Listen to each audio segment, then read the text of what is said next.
That ought to get us going. You are now live. Awesome. Have a little intro music.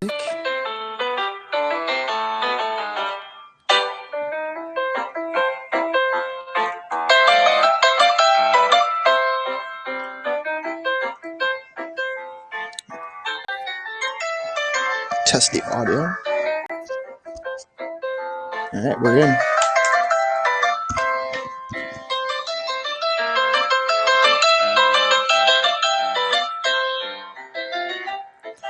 All right, fire it up, footballers. Paul Tenorio here from The Athletic to talk some Chicago Fire with us, maybe a little MLSPA stuff, and some other whatnottery. Welcome to the show, Paul. What's going on? What's going on? Thanks for having me. Happy New Year, man. Thank you. To you too, and to the Fire fans out there. Appreciate it. Heck yes. Chat disabled for this live stream. Why is that? I definitely got to resolve that. Stream output. All the complications of running a live show. So, Paul, I'll get that started while you can start us off with this first question. The redesigned crest, what were your thoughts? I tried to take my time to really get used to it before I formulated a strong opinion. And, I just don't like it. I mean, that to me is like the bottom line. I think I tried to kind of wrap my mind around it and see, maybe if I got a little bit more used to it, but I just don't like the overall design. I don't love the colors. My wife actually doesn't mind the colors at all, but I don't like the colors. And I think the big problem for me is like I'm kind of an adopted Chicagoan. My wife's from here. I've lived here. I went to college here. Now I've been back here for 4 years. And I think like what I've really learned about Chicagoans is like they love the identity of the city, right? They want to be able to rock something that says Chicago. And I just don't feel like the logo captures that at all. And, I even I know there's been plenty of people who have done their own designs of what the logo could look like, but even just like a simple tweak of turning those triangles into the Chicago flag, the star from the Chicago flag, without changing anything else, keeping the colors the same, whatever, it feels more natural, it feels right to me. But right now, I can't get on board with the new logo. I think it just fell short. Did you get a glimpse of the new jerseys coming out? I haven't seen them. I've seen different possibilities of what they look like, but no. And you know what? I also feel like maybe once we see them playing with the new logo, maybe you'll feel differently. I'm kind of trying to hold off on like bashing it totally, but I just, my thing is just like I don't like it. I would not. I mean, I don't buy MLS gear in general, but like I wouldn't rock like a hat with that on to say like, oh, I'm from Chicago or whatever. It just is not something that's appealing to me. I agree. Is there any chance of it being changed? It seems like it. It seems like when you read Joe Mansueto's interview that he just did with the Sun-Times, and I've heard that there are possibilities of tweaks. I don't think it'll be a total overhaul. I don't know what they are thinking about of like, how would they change it? How would they tweak it? I hope that they look at something that would be a little bit of a stronger change, not just like, oh, let's try to add a small element to like appease fans, but to say, okay, what's working about this? What's not? What's it missing? Can we incorporate more of the city in? Do these triangles in the middle of the logo work? Does the oval shape work? I think they will be open to it, but I think it'll probably be like a 2 to 3 year process just because of how uniform design works and the contract with Adidas and all of that stuff. Yeah, it seems weird. Mansueto speaks like, oh, give it time, but we're also seeing a strong response saying, get rid of it. Can we change it? And he's like, well, we're going to have to give it time, it sounds like, just based on those rules. And so and he was also, it was a little weird. He's like, yeah, we're trying to attract the new fans, but a lot of the actual fans don't. I don't know. It's just they're in a weird place, and hopefully they can resolve that. Let's see talking back before the change. Yeah.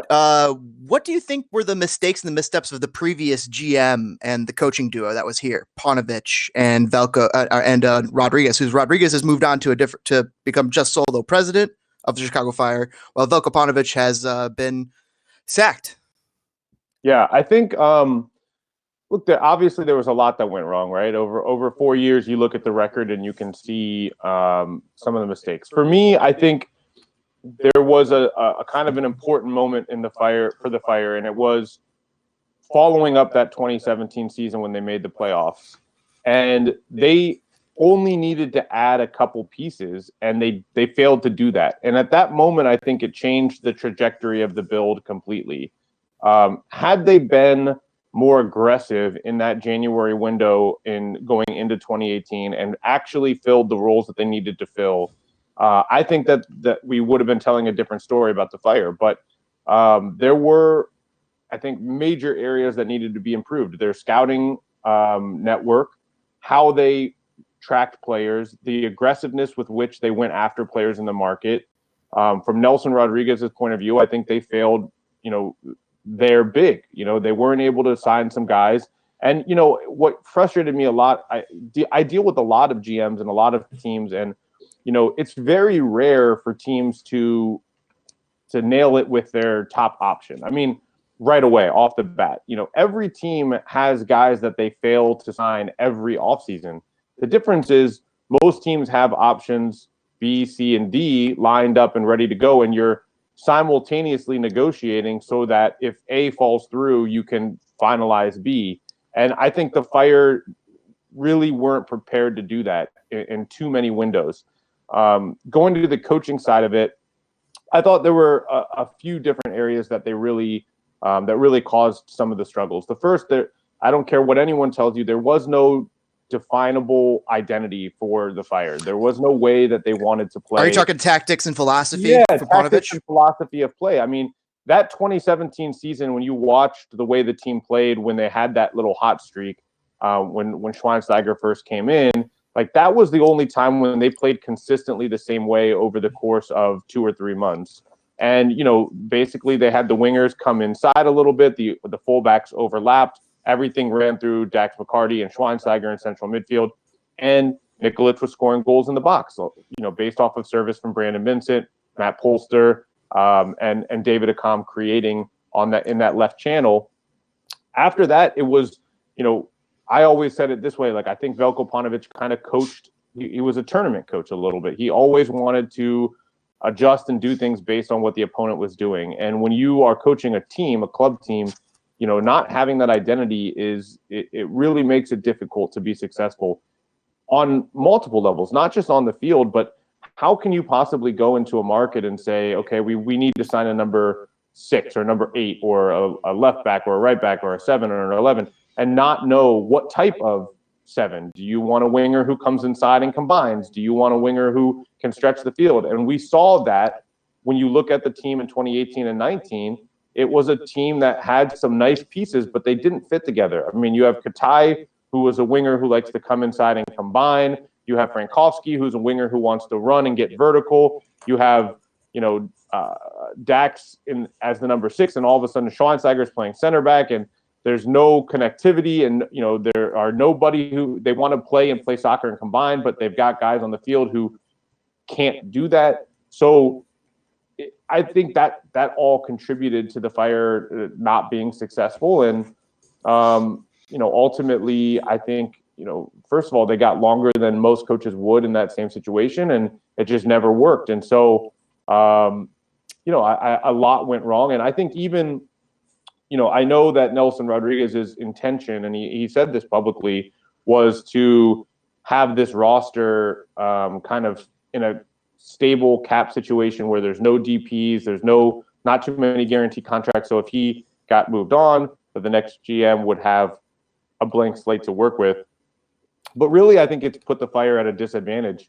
It's very difficult to sign 3 designated players in general. To do so in 1 or 2 windows is an incredibly hard task. And so George Heights has a really difficult job in that he's got to find 3 playmakers, 3 different designated players that can change the team, the dynamic of the team, and he still has to fill multiple starting jobs.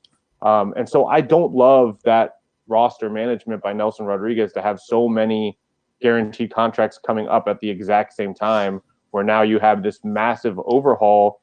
I think it's going to be very difficult to get a team as competitive as they want to be in 2020. Yeah, and do they match up? And does this new coach Wiki have the ability to be more consistent than we saw from Veljko Pondic? We had the great Peter Nowak, Chicago Fire legend, on our podcast a couple podcasts ago. Was awesome, but he was talking about when he was coaching, and he's won championships as coach and as a player. He's saying that you need that consistent approach, like you're saying, and it seems like we kept seeing not consistent approaches from Paunovic. He's changing from week to week. He's that tournament style coach. Nowak was talking about, though, with that consistency comes knowing where the third and the fourth and the fifth pass from playing out of the back is going. And it seems like the Chicago Fire just never developed that in 4 years with Veljko Paunovic. I mean, like, so that's where the issues, it's seemingly definitely, but also, did he have a complete, wagon to deal with to make it down the path? He never had a right back after Matt Polster left. So he's having to prop up with a spare tire this great wagon that's supposed to get the job done. So, I mean, yeah, and you've pointed out, the problem stemmed from both Paunovic and Rodriguez, the pairing. So hopefully with this new Georg Heitz and Coach Wiki coming in, hopefully they can reset this tapestry, maybe make these pieces that maybe don't seemingly fit together as well as they seemingly did under Paunovic. Maybe he can make them fit together a little bit better. A little strange that it seems like we signed Bornstein as left back. We have a US 20 left back, Andre Reynolds. So we have some left backs. And I thought I saw we were potentially signing another left back. Yeah, they drafted a player, Jonathan Jimenez, who can play left back. He can play left wing. Obviously, they're looking for left-sided players. And I think, look, you want to have the right level of depth. So if you're looking at this roster with Jonathan Bornstein's age, you're hoping probably to get one more year out of him. And then you've got to start to do some roster planning. And that is I think a key to a successful team that maybe we didn't see as well for the Fire in past years. But basically, they're adding competition. And, AJ Reynolds is a really young player. He hasn't played in a long time. I mean, he was injured for a lot of last year. They don't have a USL team to send players down where they can, train with the Fire and go and play, and they can kind of consistently get those minutes. And so, you don't know what you're going to get out of AJ Reynolds yet. And so you have to have contingency plans. You have to have other options. And I think that's a little bit of what the Fire is doing. Obviously, I think right back is still an area of need. Are they going to play Kappelhoff there again or not? Are they going to play him at center back? What are they going to do with Marcelo? Can they get more out of Marcelo, a player who I think we can all say was probably a significant overpay at the very least. Underwhelming. And hasn't performed well, but, does a new coach get something more out of him? Does he feel like he can perform for a staff that, he gets a blank slate with? So there are some questions to be answered on the back line. I think goalkeeper, they have some areas to fill there. Do you think Alex Bono from Toronto is an answer? I don't know. I think that in my opinion, when you're filling out a backup goalkeeper slot in this country, it's all about management of the cap. So you don't need to go spend too much money there. If you believe Kronholm is going to be the starter, now you want the backup to be somebody who can push him, that can be competitive. I don't think that you should be looking for too young of a goalkeeper in that spot. But there are goalkeepers who are free agents who are going to be available who can be competitive. And I think that's a spot. I hate to see too many international slots used on position like goalkeeper, or too much money used, because if there's one area in this country where you can find gems for low prices, it's at the goalkeeper position. So I'll be interested to see what they do there. They have some, I think the bigger holes that they have to fill are further up the field. You've got to find another winger. You've got to find a number 10. Does Frankowski settle down the right wing position? I think so. I think you look at Frankowski as the starting right winger. So you're looking for someone who can play on the left side on the wing. You're looking for a number 6 to replace Dax McCarty. You're looking for a number 10, and you're looking for a number 9. So what is this Madron? They signed Alvaro Madron. Is he more of an 8 than a 6? He is definitely more of an 8 than a 6. He's not a guy who's going to get stuck in. He's not a guy who's going to be an enforcer. I think that's that type of player they need to look for in the number 6 role. Like, I don't know that, a Will Trapp type of 6 would be the right move for them, who's going to be a very good passer. Of course, they want someone who's good on the ball, but they need somebody who's going to be able to win some duels and cover some ground in that number 6 spot if they're planning on playing Madron there. And then, of course, you have Georgie, similar types of players where defensively that's not their biggest strength. So I would expect them to look for a number 6 who's got a little bit of that grit to him, who's able to cover ground, who's able to get stuck in. But obviously, you also want somebody who can play, because if you're playing with a 4-3-3, you need that number 6 who's going to be kind of alone there to be somebody who can also dictate the tempo. Do you think that the decision to trade or move on from Mo Adams is now kind of hurting us? I don't think so. Look, Mo Adams is, he's a guy who's not very good on the ball at all. He does get stuck in, and he can, he had a couple games where he man marked to relative efficiency. But for me, it's not a major loss. You can find a Mo Adams in so many different places in this country, and I don't think it was a big deal to lose Mo Adams. I think they'll find some players that can help them in that number 6 spot. And for somebody who's going to be a starter at that position, and with what they're going to need that player to do, it's somebody that they should go spend some money on. It should be a TAM level player or a DP level player. I like that. So Coach Nowak, he spoke in some mostly positive terms about Hauptmann's tenure here. He was saying, behind the scenes, Hauptmann was seemingly doing the things needed to get this club to be successful. Do you agree with that? Do you think that Hauptmann did enough while he was here? I think that I think there are some areas where he was getting criticized where later in the tenure those criticisms were no longer valid. Like, the Fire were spending money, and actually, if you look historically compared to the rest of the league, salary-wise, the Fire were usually near the top of the league. And so there are some elements of the way you talk about Andrew Hauptmann and his tenure that I think were misconstrued out of the lack of success that was happening on the field. We know early in the tenure there wasn't a lot of stability with the coaching staffs and the changes in the front office, and all of that hurts. The areas that I thought really could have been better, and I think we're starting to see Joe Mansueto come in and inject a little bit more money. And actually, towards the end of Andrew Hauptmann's tenure, when Joe Mansueto first bought in, you got that injection of cash flow into the Fire. You start to see hires in the front office, building out the marketing team, building out the ticketing staff, adding different pieces where you don't normally see. You guys don't see it, but it's important to being successful as a club. I think that's where the Fire really lacked the infrastructure that they needed to be a successful club. And I think a big part of that came out of the uncertainty of Bridgeview. I think Andrew Hauptmann didn't want to stay in Bridgeview, and so there were some limitations to the money he was going to be willing to put in.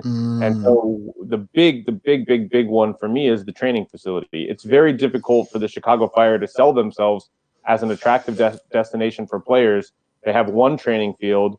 It's in very poor shape. The city of Bridgeview, village of Bridgeview is in charge of taking care of it.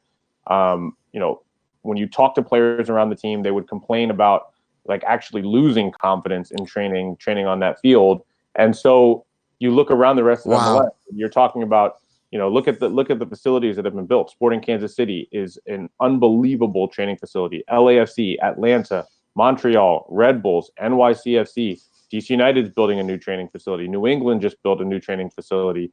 FC Dallas, even though they're in the middle of nowhere, have a huge training facility, though they could upgrade theirs. And so when you start to compare the Fire to the rest of the league, they're so far behind in that area of where, and that's where players come to work every day, right? Like, the stadium, they go once in a while to play a game. The training facility is there every day. And so when they started to cater finally just a couple years ago to have breakfast for the players and to have lunches for the players that, it was so far behind other MLS teams. And still, I think, is an area where it can be improved. the weight room got upgraded once Schweinsteiger arrived because he looked around and was like, this is a joke. So, there are areas like that are still, that is a huge and important step in the next couple years for the Fire. They have to build a new training facility in order to be competitive with the rest of the league to sign players. It's just the reality. And so those are areas where I felt like Andrew Hauptmann's era, where they started to really fall behind. And, a big part of that, again, revolved around Bridgeview, and kind of understandably in a way of an owner not wanting to build a training facility out in Bridgeview when he was trying to remove the team from Bridgeview. So we'll see what happens now, where that training facility winds up. Is there a chance that this training facility, maybe they could seek a collaborative partnership with U.S. Soccer, who's also in Chicago, I believe, and maybe Chicago Fire and U.S. Soccer could make basically a Mecca of the Midwest type of training facility where they have enough room for maybe U.S. Soccer and like that world-class type of stuff, and also have room for maybe Fire, and also maybe room for a couple youth people. To me, it'd be amazing if I went to go train at like a training facility. There's like a whole bunch of soccer fields, and all of a sudden Schweinsteiger walks by and Dax McCarty walks by, and I'm like a little 8-year-old, 10-year-old kid. I'm like, holy cow, I'm training like in the same. I feel like that'd be so inspirational for some of the next generation of soccer players to be training in a similar facility or near, and sometimes catching glimpses of famous players like that. So I wonder if there's a chance for a collaboration with U.S. Soccer, especially with maybe Brian McBride coming on as the general manager. Yeah, I think that there is evidence out there of collaborations that can ease the cost for teams. Sporting Kansas City is probably the best example, where they have a partnership with U.S. Soccer. On that training facility, U.S. Soccer pays an annual lease to do mostly coaching and referee education at that facility. And then they also have a partnership with a local hospital group, which built essentially a huge sports medicine wing at this training facility that Sporting Kansas City benefits from. It's right there, but the hospital uses to do rehab for their patients. And so I think there are examples of it. The challenge that Chicago is going to face is real estate. It's a lot more expensive to build a big facility in the city of Chicago than it is in Kansas City. And so, I think the Fire want to be somewhere within the city limits, understandably so. I think they should be somewhere in the city limits. I guess it'll probably be somewhere, further west toward the border or something like that, where there is a little bit more land to play with. And then see, how much land can they acquire and how big can they build it? Because you want to have multiple training fields. You want to be able to build a building big enough to have the first team and a locker room for them, but also facilities for your academy, because that same idea, you want your academy to be around the first team. You want them, if you look in Europe, a lot of these facilities are designed so that the players have to walk by the first team locker room and the first team training field. So, and then the 19th field and then the 17th field, so that they're constantly looking at where they want to end up in a year or 2 years or 3 years. So, that'll be the key for the Fire, but it's going to come down to real estate and budget, and that'll be on Joe Mansueto to figure out. He's a billionaire, so hopefully he can make something happen. Real quick, before I ask you about the new GM Heights and Coach Wiki, I heard that Garth Lagerwey might have been an option at some point. What did you hear anything similar? What went on there? Do you think it was the right move to go with Heights versus Lagerwey if that was an option? Yeah, well, look, I think that there was one clear option if you were going to go domestically, and that was Garth Lagerwey. He is the most successful general manager in the history of Major League Soccer. The GM for Seattle Sounders, by the way. Correct. He's won multiple MLS Cups in Seattle. He won an MLS Cup in Real Salt Lake with no budget, and he's from the Chicago area. I know there was some speculation that they were talking to him. I know for a fact through multiple sources that the Fire never reached out or spoke to Garth Lagerwey. There you go. Was that the right decision? I don't know. We'll see it play out. I think Garth would have been a fantastic hire. Obviously, Heights has a huge track record of success in Switzerland. What are some of his successes, if you could name some? I know Mo Salah is one of them. Yeah, obviously, anytime you're bringing in multiple players who are being sold for big money and moving on to great careers, that's a very good sign for your scouting network, because when you're working in Switzerland, your budget is much smaller. But Switzerland's smaller than an MLS budget? Yeah, for the most part, I would say. Now, at the club where he worked, no, it's probably a very similar budget, but you're still shopping in the same baskets. You know what I mean? You're still spreading that money out and seeing how much you can get out of it. It's not like you're at a Premier League club where you just can spend willy-nilly. You know, you have to be very purposeful with where that money goes and how you're using it. And I think that there are some elements of working at a club like that are going to translate very well to MLS. Now, the challenges that he's really going to face is, learning the salary cap system, because that doesn't exist anywhere else, and all the different, mechanisms that exist in MLS. But, when you have a club that's constantly winning the league, that's a good sign. That's competing in Champions League and advancing in Champions League, that's a good sign. That's selling players on and reinvesting that money into the team, that's a really good sign. Those are all things that you want to see in a track record of somebody you're hiring. And I think especially the last part, MLS is at this point where it needs to start to become more of a selling league.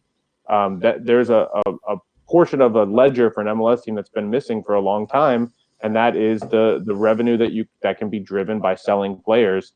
And I think whoever you hire, whether it would be a Garth Lagerwey or whether it would be George Heitz or whether it be anyone, you want somebody who is going to understand that side of the market and is going to be willing to bring players in and be willing to sell those players when they do well.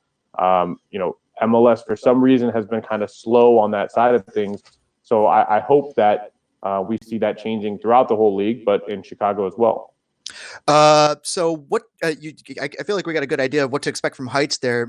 Hopefully he could continue some of this quality work that we've seen from him. What should we expect from Coach Wiki? Yeah, I mean, that'll be interesting to see because, look, if you look at the US 17s, they performed. It was not a good performance at the World Cup. But if you look at their CONCACAF champions, their CONCACAF qualifying tournament, you saw a team where they very clearly want to play soccer. They want to be on the ball. They want to have passing and movement and control the game with the ball. I think there's two right now in kind of the international global football scale. To really oversimplify it, you can break it down into two areas, right? The teams that like to play with the ball and the teams that like to play against the ball. So the Red Bulls system is the greatest example of playing against the ball, where you're gegenpressing and you're trying to win the ball as high up the field as you can and then get vertical as fast as you can. And then you've got teams that want to play with the ball. The best teams in the world, Liverpool, do both. You need a lot of money to do that. I think Rafa Wiki's teams are going to want to keep the ball and play possession soccer. And so I think you'll see a lot of signings that fit a little bit more with that mold. They're going to want guys who are technically very good. And I think you're going to see them looking for a forward who probably can combine a little bit more. Because if you want to play soccer, you need a forward who can check to the ball, hold it up, make some passes. Not just in the box striker. And I would imagine that they're probably looking for a number 7 and a number 10 who are going to be big parts of how this team plays. I think especially that number 10 spot, whether it's a traditional number 10 or one who's a little bit more of a 9.5 who can score some goals. That to me is probably one of the two most important signings, along with finding a number 9 who can bag a lot of goals like Nikolic had in the past. Is Sapong the answer at number 9, and was the decision to move on from Katai premature? I don't think Sapong is the answer at the number 9. I thought he was a very good signing who was incredibly productive for the money that you're paying him. 13 goals last season was really, really good production, and I think he's going to be a guy who you can count on to push whatever number 9 you bring in. You want a guy who can potentially start, 10, 12 games. You have him right now in CJ Sapong, who can give relief at that number 9 spot, who can start Open Cup games and be very competitive. And score goals. Exactly. And with Katai, I think at the cost that Katai was on and the money he was looking for, the answer was a clear no. Now, he ended up signing at a discounted rate for the Galaxy, so then you start to wonder, okay, could the Fire have gotten that deal? Look, I think that left side winger spot is going to be a very important one for the Fire. And so the question you have to ask is, if we don't know the answer to yet is, do they feel like they have an answer there already? And if not, then you start to say, okay, well, could they have maybe signed Katai to a 1-year deal and bought themselves some more time while they're looking for someone in that spot? Maybe. And I think it's a valid question. We'll see in the next couple weeks if they have an answer at that position. Then maybe that informed the decision not to re-sign Katai. But I think a big part of it too is the delay that occurred this offseason and the changeover to higher heights and to fire Paunovic. You had Nelson Rodriguez making roster decisions for a really long time, and then a delay while Heights comes into the job, and he's still while he's been introduced and he's working. It takes time to make these decisions, and players are moving on. So they don't care what timeline the Chicago Fire are on. They're going to look for contracts and different things as well. So I think the Fire are okay making that decision, but certainly they need to find somebody who's going to be an effective starter at that position. And my take on the Fire's roster for next year is they should probably be looking at the free agents in MLS right now to find some answers that can maybe buy them a little bit of time. Because again, it's very difficult to sign 3 DPs and 2 or 3 TAM players all in one window and have it be successful. You want them to sign the right guys, not the guys that are just available and, we need to fill these spots. So can they maybe look in the domestic market to sign guys to 1-year deals with options that buy them time to find the right guy for maybe the summer window or maybe next January? I think that would be kind of a smarter approach. Yeah, I mean, it sounds like this all these decisions have really hurt their entrance into Soldier Field because they're not coming in with a bang here. Yeah, I mean, we'll see. We'll see if they have. I know that they're working to sign some players. We've seen some of the names that have been rumored. I got a list here. Yeah, go ahead if you want to knock those names out. So we'll talk after this. We'll talk about who they should get versus who they're probably getting. But so some of the names you've seen associated with the Fire: Jose Juan Macias, not coming though, right? Right. Staying in Mexico. Juan Fernando Quintero. That was a miss from a long time ago. It looks like his name came up again at some point. Pulido, who went to SKC. Was that a miss? Yeah. I mean, look, he's a good player. He scored. He led Liga MX in scoring last year. We'll see what he can do in MLS. But he's in Kansas City now, so he's not an option for the Fire. And I know we've seen some bigger names in Europe. Nemanja Matic is one that people have talked about. Podolski is another one that people. Matic would be an insane six. I don't know if he has the legs anymore, but dang, he would have the physicality and the technical skill to just be a behemoth. Yeah, and I think you have to remember too is there are conversations that happen with players and with representatives where the Fire are exploring potential options. The end of the day, it comes down to money.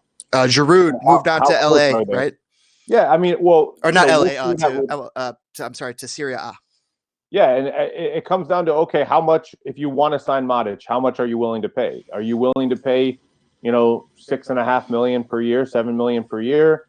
I don't know if that's the best use of money, right? So all of these things are still being discussed and decided. And as they look for players and they look at their DP spots and they look at their budget, I don't know how much TAM they have left. Is TAM going to exist next year? We don't really know yet. I want to ask you more about that. Elements, all of these elements factor in. I think the Fire are probably going to make a few signings in the next couple weeks that ease a little bit of the pressure to say, okay, where are all these?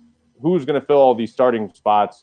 But again, I think when it comes to the DP spots, it's probably better to wait to make sure you get the right guy, unless, and I've said this on Twitter, unless there's a player like Chicharito. I thought the Fire should have been focusing all of their attention in selling Chicharito and coming to Chicago. Yes. I don't know that happened, and so we'll see what happens. Chicharito has been very difficult to deal with for MLS teams. Mm-hmm. I've reported on teams chasing him since 2015, mm-hmm. And so then, but again, you have to go to what's the cost. If it's a if he's somebody that's going to cost you 25 million over 3 years, is that worth it? In my opinion, yes, because of the business side. But we'll see. We'll see if it's real this time that he actually is open to coming to MLS, because as recently as this past summer, his message to Major League Soccer was, I don't want to sign with you. So it looks like things are maybe changing in that regard, and we'll see if the Fire can kind of break in there and keep pace with the LA Galaxy, who it seems like are chasing him pretty hard. It's not rocket science, in my opinion. Chicharito to me is like, if you could sign anybody in the world today to make Chicago to fill that stadium instantaneously, I think Chicharito is going to do it more than Robert Lewandowski. Lewandowski is, of course, the way better player, but in Chicago, that name Chicharito is just going to go.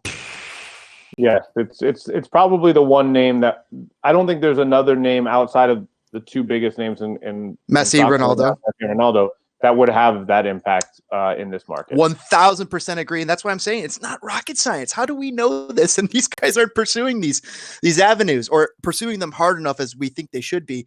Juan Mata, I saw. Ashley Young, I don't think those guys are probably coming. Juan Mata at MLS, I think he could probably do some damage, but Rodolfo Pizarro, Mexican international, do you think that's a potential? Yeah, I do. I do think that there may have been conversations about that player, but I think that the cost for the player is probably low that we've seen rumored out there. I mean, this is a player who was purchased, I think, 2 years ago by Monterrey from Chivas for $15 million. They're more expensive than Chicharito, probably? They're probably, definitely. They would look to recoup that money, and I think it would take a significant salary outlay. So, even if you say, okay, they just want to recoup the $15 million, you're talking about $15 million and probably somewhere in the neighborhood of $4 or $5 million a year in salary over 3 or 4 years. So you're talking about probably around a $30 to $35 million investment. Do you think Joe is willing to make that type of investment? I do. I do too. I do think you're going to see the amount of money the Fire spending on DPs to be significant. And, again, that's a good thing. Yeah. That's a really good thing. And if you can be competitive and you can actually sign a guy like Pizarro, or sign a guy like Matic, or Chicharito, or go down the list of guys in that price range, that's a great thing. The next layer to it is, okay, as Fire fans, you have two things you're balancing. On one hand, you want to launch really successfully in Soldier Field, and you want to start reaching into the market and bringing in new fans. And so it's important to sign one of these players or some of these players right away. On the other hand, you want to make sure it's the right player. And I think that's the hard part, is because this offseason has been kind of shrunken down for this new front office, there's not a lot of the time to do the due diligence and figure out who are the right players, who are the right DPs, and what is the money that we want to put in. The hard part, too, this is not just for the Fire, but for Major League Soccer, is because of the way the schedule works for Major League Soccer. Another change, right? You feel like you want to do a lot of shopping in January so that your team can start off with the roster that you're playing. But a lot of the best business is done in the summer, when you can actually sign players on free transfers and you don't have to pay transfer fees. International market, you're more beneficiary. Yeah. Correct. So all of that has to be weighed. I'm interested to see. I know that there have been, you hear the rumors about these conversations. You hear rumors that the Fire were talking. I heard through sources in the league that the Fire were talking, reaching out to Chicharito last year, trying to get a deal done. So, where does that stand now with a new administration coming in? I don't know. And I think that there are a lot of conversations happening with representatives of players to say, hey, are you interested? What would it cost? And then, then you take that information and you keep searching and you start to put together a plan. Where that plan stands right now for the Fire, I don't know. And you mentioned that the lack of training facilities is absolutely hurting and impacting their ability to recruit these players. Does money, potentially a couple more $1 billion, sometimes solve that? Or, okay, so that's good. Everything. That's huge. And hopefully it sounds like we'll see some big time movement on a training facility in the very short future, because they have to, in order to be able to compete with some of these other clubs, as you mentioned earlier, all those other clubs that just have fantastic training facilities. I'm going to rattle off a list of names real quick, and you could say like, yeah or no, if you like it. Stanislav Ivanov. I don't know. Don't know. Lucas Podolski. I don't believe so. Kamil Jauzviak. I have heard that they're looking into Europe for a winger, and I believe he's a young Polish winger, right? I think on the left side Well, too. Yeah, it would make sense. It's an area that they're looking at. Eero Markkinen. I think he's like 6'6" striker. I don't know. Levin Kurzawa. No way. Yeah, I mean, there's so many of these names that are going to be rumored, and a lot of times, again, I want to emphasize there might be some truths to these names, there might not be, but we're at a point now that the real question is not whether they've reached out to those players or whether those names are on their board. It's which of these players are they down the line with, right? That's what's more important. Training camp starts in 7 days. 7 days. Yeah. So, every MLS team has dozens, and I'm not over exaggerating, dozens of players that they've reached out to, representatives, teams, to see, okay, would this player be interested? What would they cost?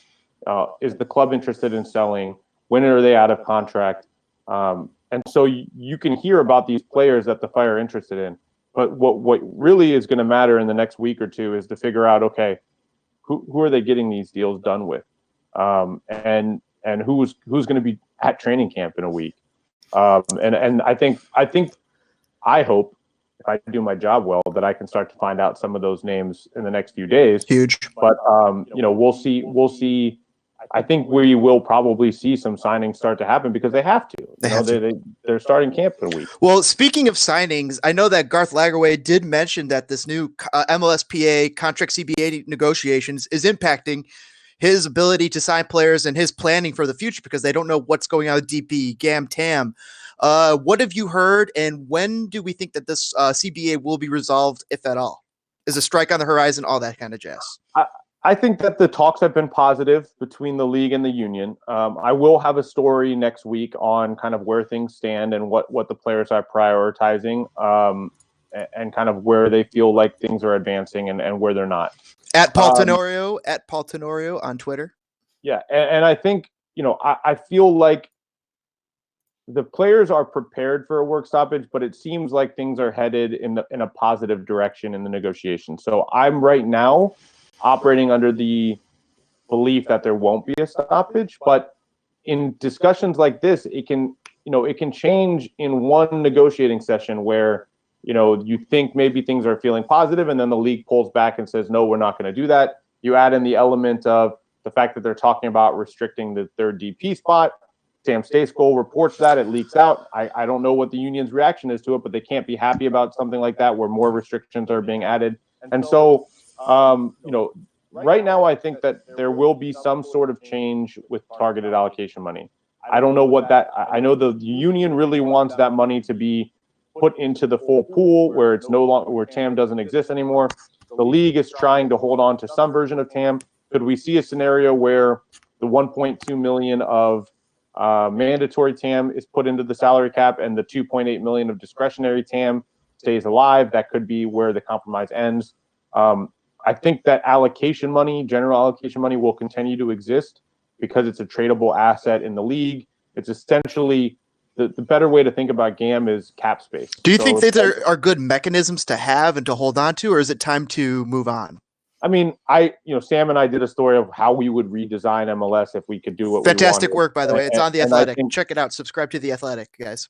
I would love to just see one big pot of money and allow teams to do what they want and get rid of GAM and get rid of TAM and get rid of discovery signings and try to push the league forward in that way. I don't think it's going to happen in this round. I do think GAM will still exist, but we could see TAM go away, and that does make things very difficult for every team. But certainly, if you're the Fire, again, you're looking at all these signings and okay, I have 3 DP spots, but now it might only be 2 DP spots and I need to have 1 young DP. So you can't really sign 3 DPs.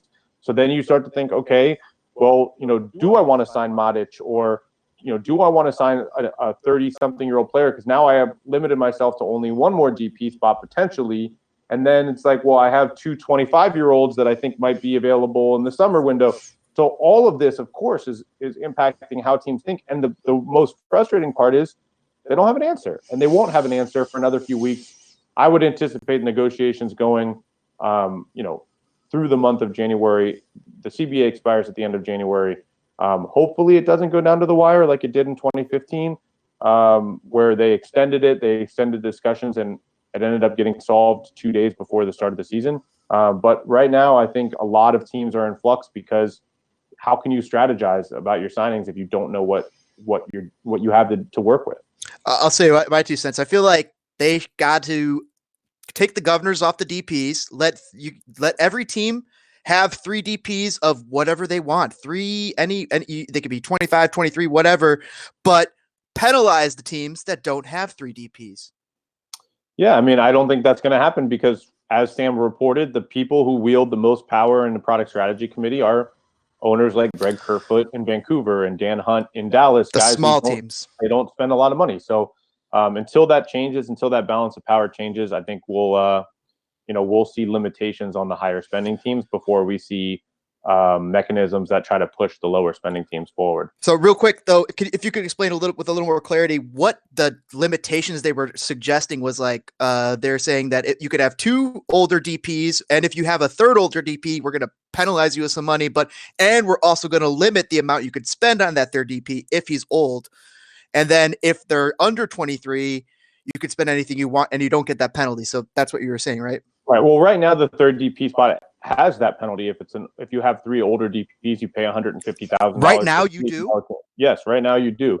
But essentially they're saying like if you can have a 3rd DP that's older, but you can only spend up to $1 million over whatever the top cap limit is, which is TAM. Yeah. TAM's limit is $1.53 million. It's $530,000, the max budget charge plus $1 million. So it's not really spending on a DP. It's just you get an extra TAM player. They built in the cap space for you.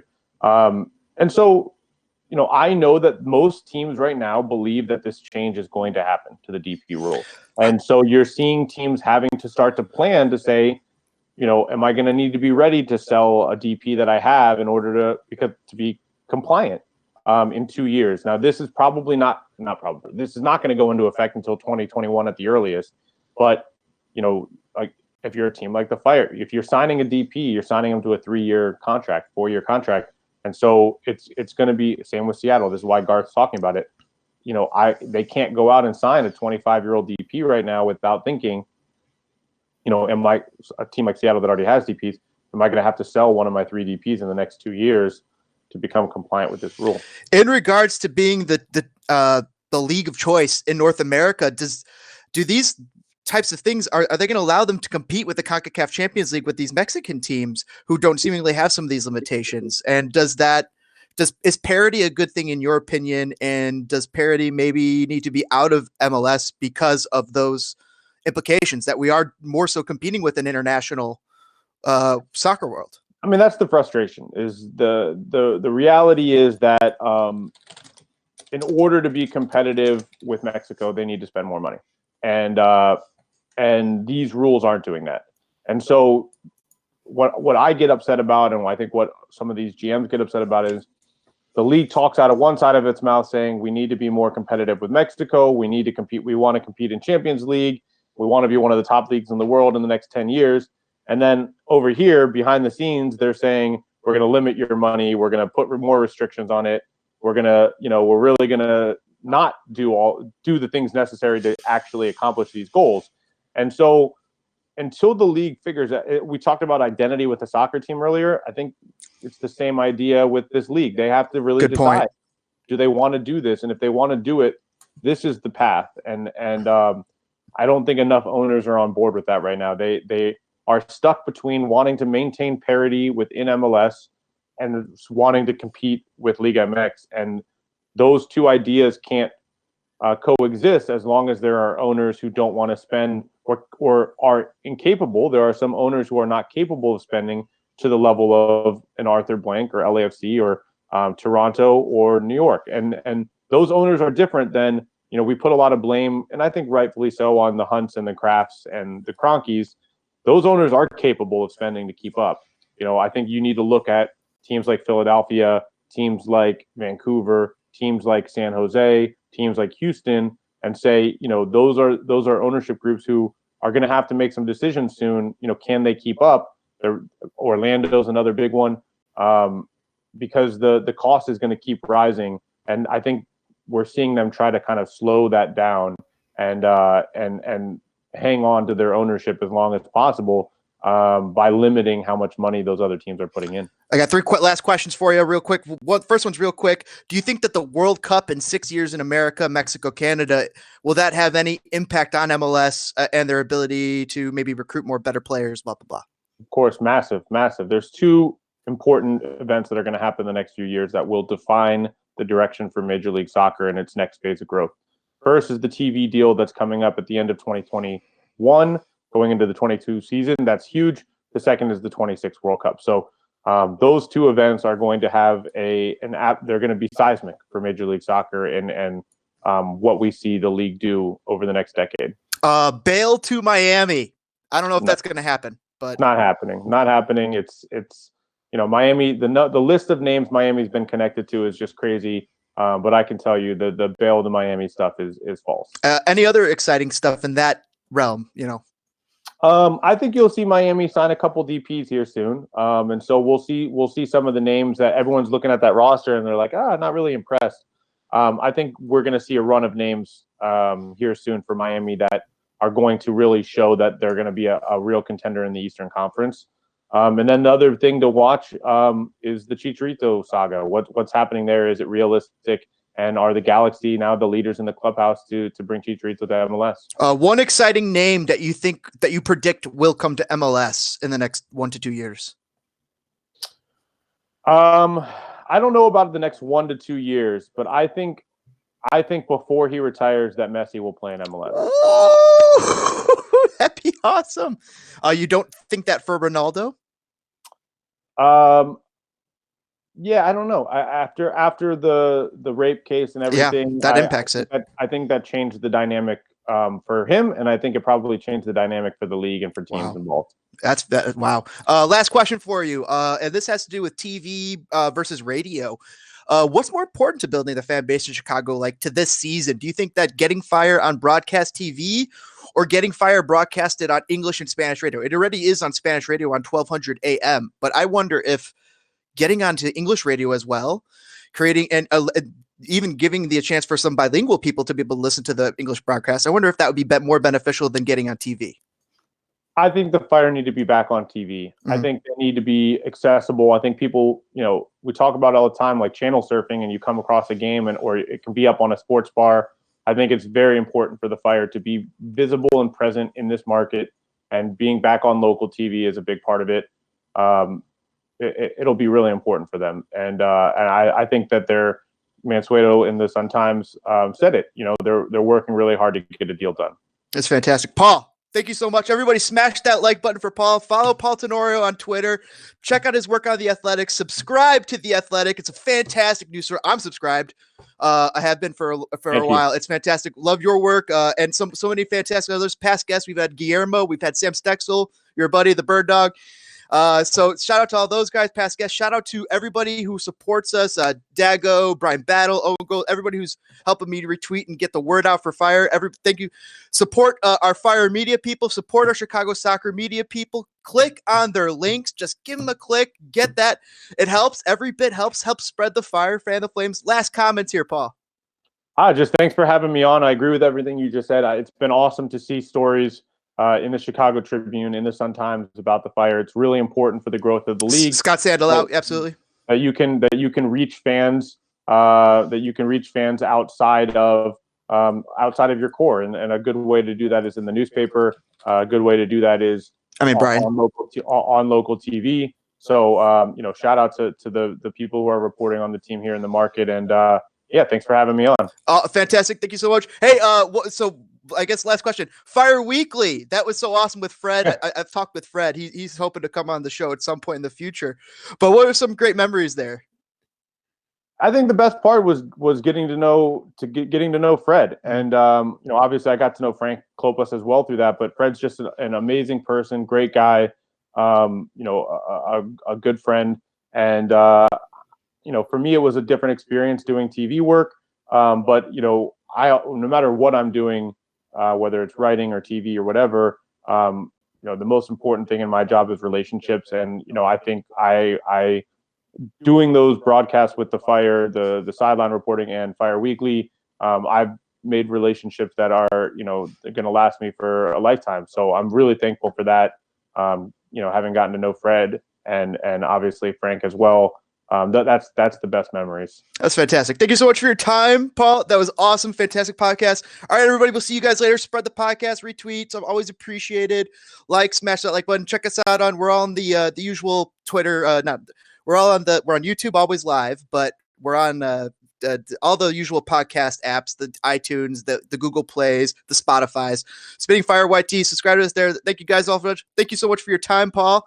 Fantastic. Good luck with the family and everything, and good luck with the future. Thank you so much. Awesome. Sounds good. Thanks so much. All right, guys. We'll see you guys later. All right. Bye, Paul. Bye. And shout out to everybody in the chat. Sorry that the live chat was not working, guys. I don't know what happened there. I'll try and fix that for the next show. Make sure you guys comment in the bottom. Drop your comments, what you guys thought of the show. Follow live. And we'll see you guys later. Much appreciated for being part of the show, everybody who's listening right now, whether you're listening live or after the fact. Always appreciate it, and always appreciate all your guys' support. Well, hopefully we'll have a couple more good podcasts for you guys up here as the next month or two comes along. We got season starting in the next the preseason starting in the next 7 days. We'll try and keep you guys up to date on there. There's a couple of good podcasts out there too. So I always try to retweet those and support our fellow other Fire podcasters. So keep an eye out that if you guys are looking for good podcasts on Chicago Fire and MLS stuff. All right. We'll see you guys later. Thanks for joining us. Take us out.